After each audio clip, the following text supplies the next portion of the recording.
સંદેશમાંથી પાઠ અધ્યાય 3 કડી 7 થી 12।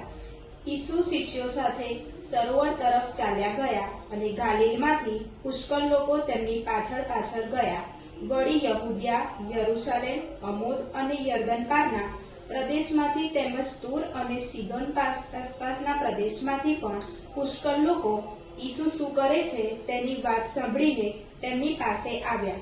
ભીડમાં પોતે કચડાઈ ન જાય એટલા માટે ઈસુએ શિષ્યોને એક હોડી તૈયાર રાખવા જણાવ્યું, કારણ તેમણે એટલા બધા માણસોને સાજા કર્યા હતા કે જેમને જેમને કંઈ રોગ હતો તે તેમનો સ્પર્શ કરવા માટે ધસારો કરતા હતા। અશુદ્ધ આત્માઓ પણ તેમને જોઈને પગે પડીને પોકારી ઉઠ્યા હતા કે તું ઈશ્વરનો પુત્ર છે। પણ ઈસુ તેમને સખત તાકીદ કરતા હતા કે હું કોણ છું તે તમારે જાહેર કરવું નહીં। આ પ્રભુની વાણી છે, તે આપણો આધાર છે।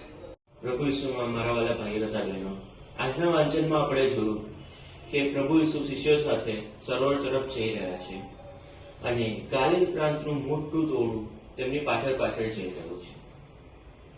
આપણે એ ટોળામાં ઘણા પીડિત લોકોને જોઈ શકીએ છીએ કે જેઓ વિશ્વાસ સાથે પ્રભુની પાછળ જઈ રહ્યા છે કે તેઓને સાજાપણું મળશે। પણ મારો પ્રશ્ન એ જ છે કે આજે આપણે પણ જ્યારે પીડિત હોઈએ ત્યારે જ આપણે પ્રભુની પાસે જઈએ છીએ, તો શું આપણે ખાલી આપણી જરૂરિયાત માટે, આપણા ફાયદા માટે પ્રભુની પાસે જઈએ છીએ કે પછી આપણે આપણી જાતને પ્રભુને અર્પણ કરી દેવી જોઈએ કે આપણે પ્રભુને સ્વીકારવા જોઈએ? હું તમને એ જ કહીશ કે આપણે ખાલી આપણા ફાયદા માટે કે આપણી માંગો કે જરૂરિયાત માટે પ્રભુ પાસે ન જવું જોઈએ। આપણે આપણી જાતને પ્રભુને સ્વીકારવા જોઈએ, પ્રભુને સમર્પિત કરી દેવા જોઈએ અને પ્રભુને આપણા જીવનમાં ઉતારવા જોઈએ।